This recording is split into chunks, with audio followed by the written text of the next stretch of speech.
What up, kids? Parents, grandparents, moms, daughters, whoever's watching this. It's CP the Tool Addict. Are you fired up? Because I'm fired up. There's a lot of people get excited. YouTube's been exciting lately, if you call it that. Dramatic, whatever. To each their own, whatever you want to call it. But, gotta tell you, I was out here working on the lawn equipment, getting it put away. Threw me in a dip. Sat down here at the toolbox, and I thought, you know what? It's a good night to do a video. It's wet and rainy, and, I need to throw something up quick. So, I want to talk about made in the USA. I was made in the USA. Were you made in the USA? What if you were made in Taiwan? What if you were made in Malaysia? What if you were made in Siberia? Does that make you worse? Not necessarily. Does it make you, we're all not really from, mostly, unless you're Native American, we're not from America. So, does it make it bad to have a tool that's made not in the USA? No, it doesn't. I just want to kind of go over this real quick, and see if I can get this knocked out here in 15 minutes. I think a lot of the drama, excitement, whatever you want to call it, I think a lot of it revolves around passion. I don't believe there's a whole lot of jealousy. Could be wrong. I'm not jealous. I'm a happy guy by nature. I have spoke my mind, and I'm passionate because I just don't believe that some of these guys are really doing the right thing. I think that they're getting persuaded. And I ain't going to look up the definition of that because I know what persuaded means. And I hope you do too. But I think they're getting persuaded into doing these tool reviews. I know, and I'm not going to call out anybody's names anymore. I don't need to. Don't care. But I do know that I found some discrepancies in a couple guys' channels looking through, was watching some videos, and which brought to my attention on my own. Keep in mind, I don't talk to anybody from the YouTube community extensively because I don't have time. Shop owner, I've got my own life, I've got my own things to do. He was calling out a 16 gauge toolbox, or an 18 gauge toolbox, calling it junk. And then doing a review on the new Icon toolbox and basically it's the greatest thing since sliced bread. Well, the only thing that's 16 gauge on the toolbox is like 3 outer shell sides, and then the inner shell of an Icon is 18 gauge steel. The drawers are 18 gauge steel. So I don't understand exactly what the correlation is between a box that is basically made the same way versus a box that's now made by a different company that you received for free. That just kind of puzzles me. So, comparing apples to apples is one thing, but comparing other stuff, I have no bias. I have S&K, I have Mac, I have Craftsman, I have Benchtop, I have Sonix, I have Snap-on, I have Steelman, I have every brand of tool out there. I have Capri, I have Tekton, I have every freaking brand of tool out there. And I am fortunate that I have the amount of tools that I have. That being said, I just want to have a good tool brand. I just want to have a good tool too. Now, back to my Made in the USA spiel here, because, I like to jump around, and people like to call me a whatever, flippity flopper or whatever, I don't care. My point is still the same. I'm passionate about my tools. This is an old Craftsman Made in the USA socket. This socket's been around forever. I like this socket. These are some of my favorite sockets. This is the first set I bought. It's a 1/4 inch set, deep set, that I bought when I was trying to upgrade my tools from the benchtop models that I bought, and Then I realized that I couldn't afford to buy all the tools I needed, and I was going to tech school, so I bought S&Ks. Once again, made in the USA. 20 years ago, 21 years ago, here soon. 20 years ago, when I went to tech school, I didn't have the money and I couldn't afford it. So I bought, this, that. But when I went to tech school, I didn't want to show up there like I was an amateur. So I went out and took a loan to buy me some good quality SK sockets. These are made in the USA, they've served me the purpose for 20 years. Proving that I didn't need to go out and buy Snap-on or Mac or any of those that were quite a bit more expensive. My grandfather gave me these, made in the USA, Super Chrome SK wrenches, which I absolutely still think that these are awesome. They don't have any flank biting in them. Never needed it. Then, since I had back when I used the wrenches more, because I honestly don't use wrenches that much anymore, and I don't know too many real mechanics to do. I wanted a longer pattern wrench. I bought the Mac, made in USA, knuckle savers. I really like these wrenches. So I've had these for 20 years. So along the way, I upgraded. I also bought a set of vice grips. And these were made in Nebraska back when they used to be made in, you guessed it, the USA. As I was going along, like I said, kept buying more tools, more tools. I bought a fuel injection tester kit. You'll never guess it. Made in the USA. And this fuel injection tester kit has been great and served its purpose. I pulled that out of my toolbox. I also needed some more specialty tools. So I bought a power steering puller. And they don't make them like these anymore, I don't think, but this is a KD tool set. Once again, made in the USA. And these are awesome because they have bigger bolts than most of the normal ones. So the new ones are smaller and they break off. This set has been awesome.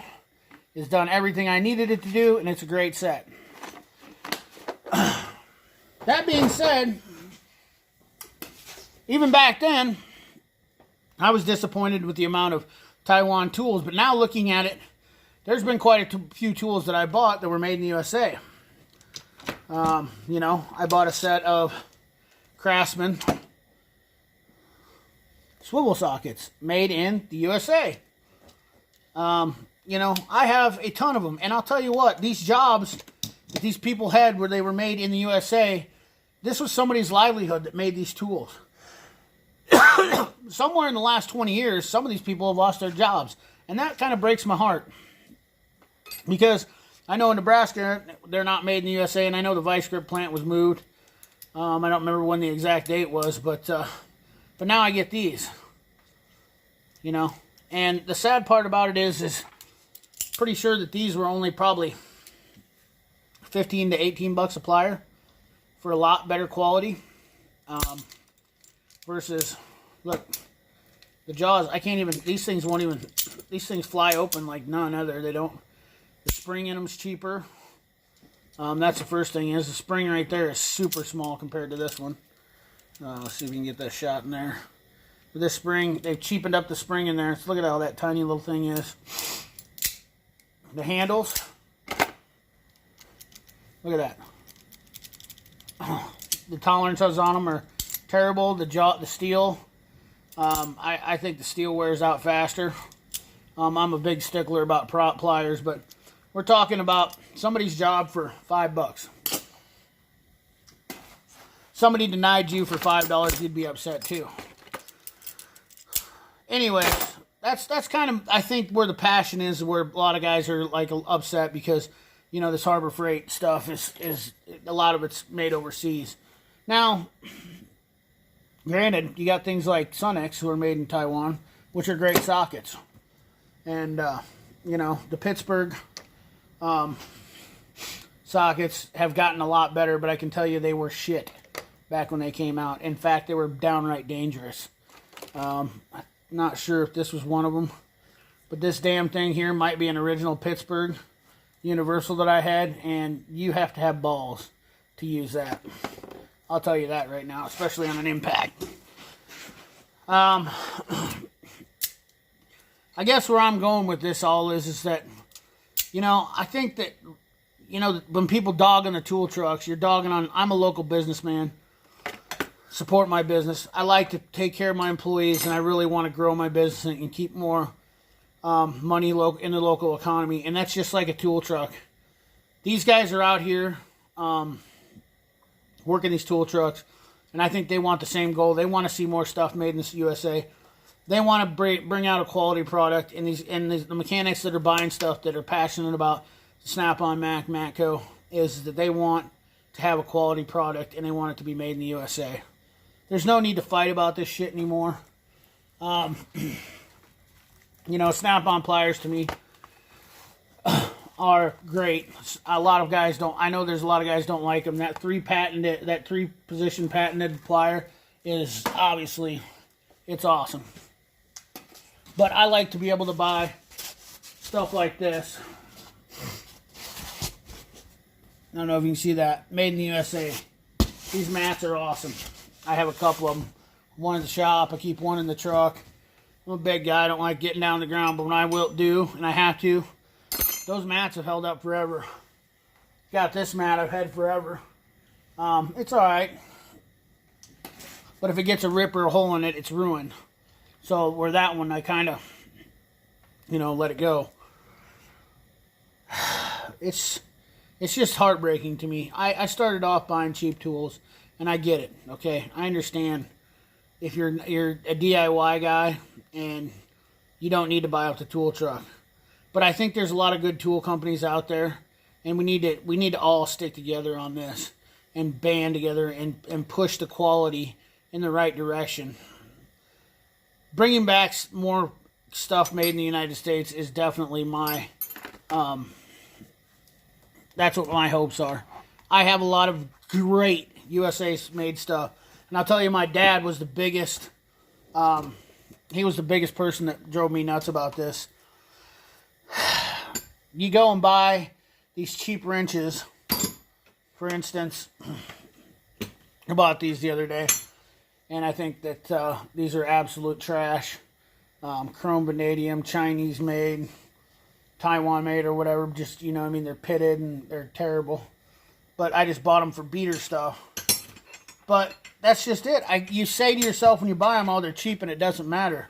Well, you know, I've had most of these tools for 20 years plus, and, you know, they have been tools that I spent my hard-earned money on, and I really, you know, these wrenches I've absolutely adored, and I take great care of them because I don't want my stuff to be garbage. And I think that I spent a little bit more money on them. I think that adds value to them. Not only that, I think the resale holds up for these tools that are a little bit more expensive. Looking around, you're not going to get what you pay out of them. I had a banker tell me one time, he said, Chad, your tools are worth 50 cents on the dollar the minute you buy them. Okay, so I've always lived by that theory. But I have, in just one drawer of wrenches here, one drawer of wrenches, how much money do I have there? Just take a guess. I mean, even those wrenches right there were like $200 and some odd dollars. There's another $200. There's another $200. There's $100. You know, that's just my point. I've kept on to those. They've looked great. I've kept them for years. Does it hurt to spend a little bit more money on stuff? I don't think so. I honestly think that there's a place for everything.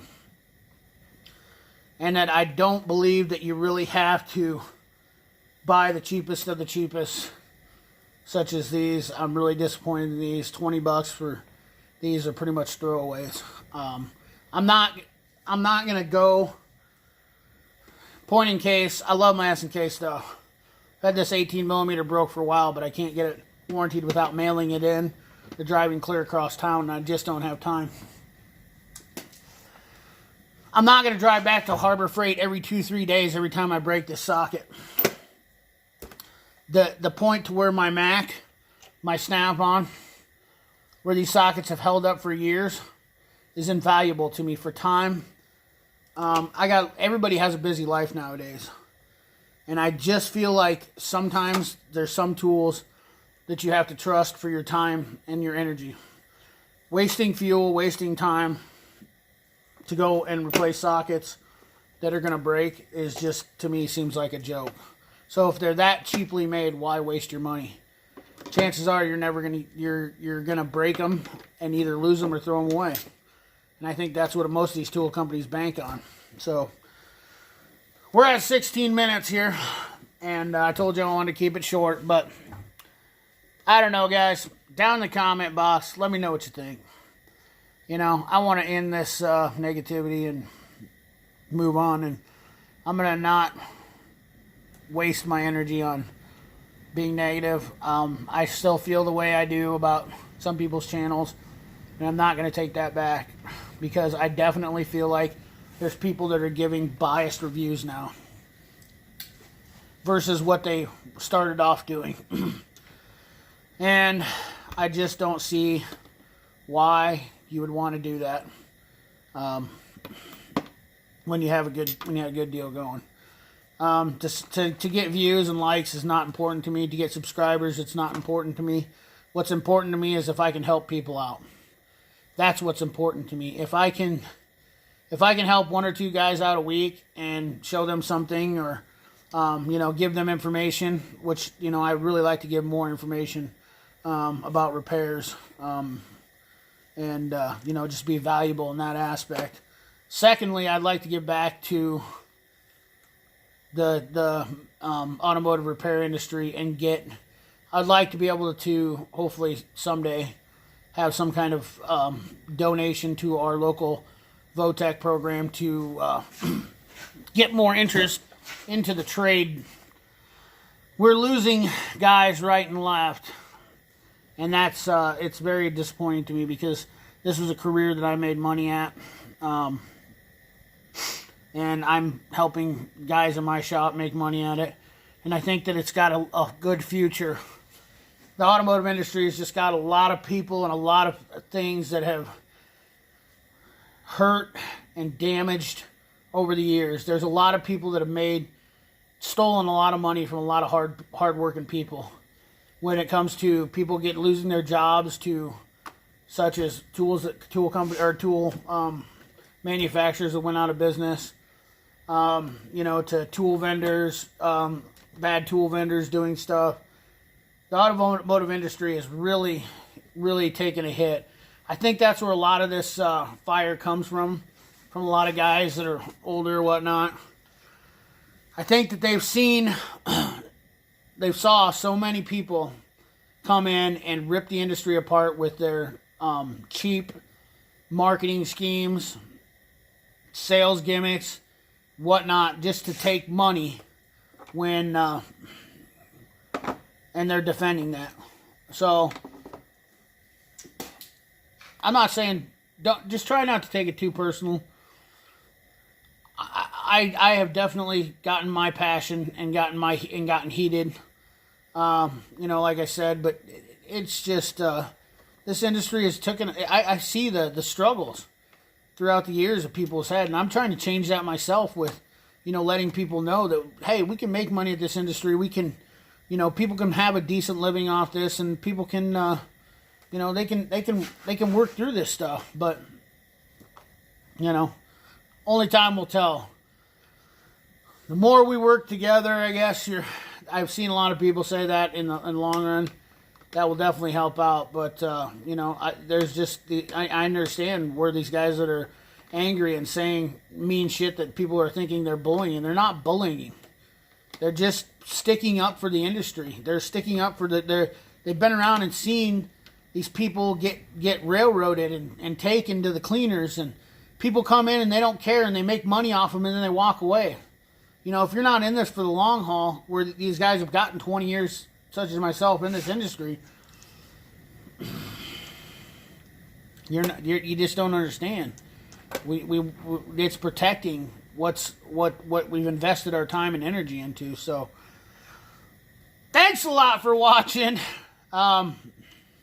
Let's get more constructive criticism, I'm sure, going. You know, I know people will say, you know, the hate thing goes on both sides. I don't care what any video says or any person says. The hate thing goes on both sides. I've gotten riddled on my channel by several people because they get offended, and I've been offended and said things on other people's channels. But I'm willing to stand up and say that, you know, I will stick this behind what I say, and it is not meant to be as negative as what it is, because I'm not a negative person. I really am not. I am passionate, if anything, very passionate. I want to make this a better industry. I want to build a reputation where people understand that we can all find a common ground. And I think that's what matters. So, like, comment, share, subscribe, ring that bell, and let me know what you think. We'll have a Snap-on Wednesday this week. I've got a new tool. I don't know if I'll have any time to play with it or make a video, but be watching out for the next one here this week, and we got some new cool stuff coming out. Thanks for watching, guys. Have a good one. Love you. Love you.